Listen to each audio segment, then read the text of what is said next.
My first Animal Crossing game was City Folk, or Let's Go to the City as it was called here in the UK.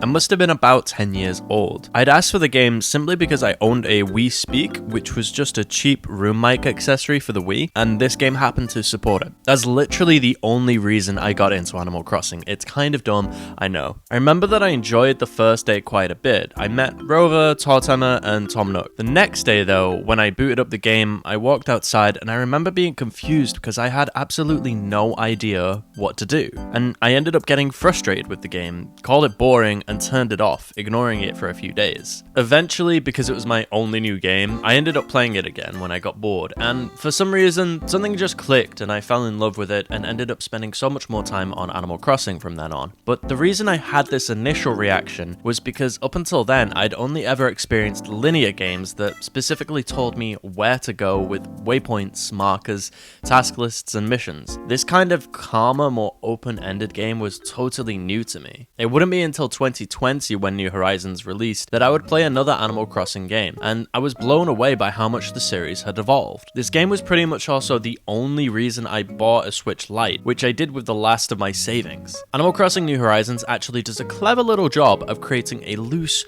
open-ended main game kind of path by slowly allowing you access to a new part of your island each day. However, it never outwardly puts that in front of you on a checklist or a marker. It puts you in a position where you're free to do what you want from the start, but by doing certain things, you open up more and more options. Without time skipping, this would also condition the new player into coming back each day to find out what has changed and keep on top of things. By establishing this early on, it puts more agency upon the player, and that's the key word here, agency. By building up a player's sense of agency while simultaneously providing them with new tools, you're opening the door for their creativity to potentially take over, which is exactly what the game is all about. This is what leads to people creating their own objectives, and by the end of the main path, all of the objectives and all of the progress is being defined by the player, not the game, meaning that many people will continue to play it well after the credits roll. I believe this loose main path exists to ease people in and prevent people from experiencing the confusion that I experienced back on City Folk. For many people, self-defining progress and creating your own objectives can also conjure up feelings of purpose, and being creative can feel cathartic. All of this lends itself to the game being great for improving mental health. That also happens to be why I'm making these videos. During a rough point in my life, Animal Crossing gave me routine, stability, and a reason to get up early on Sundays. And what's great is that it was all of my own volition. I would also often find myself in voice chats on Discord with friends.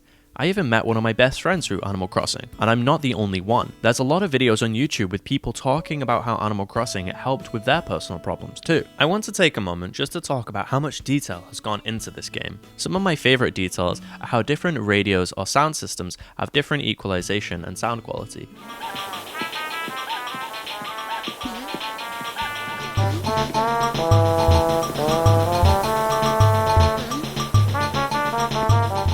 You can even get a music box, which gives all the songs a completely different sound.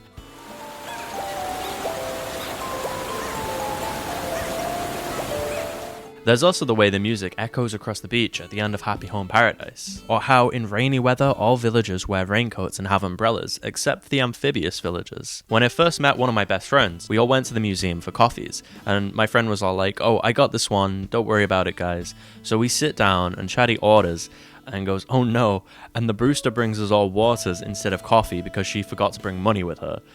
That little detail being in the game made such a memorable, wholesome, and funny moment for us. The devs could have also just left it as a message saying not enough money, but they didn't. Something I wonder about a lot is what's next for the series, because I'm really excited to see even more options and improvements. I'd personally love to see multiplayer opened up a bit more so that I can build, decorate, and create alongside my friends. Anyway, thanks for watching, don't forget to subscribe, and I'll see you in the next video.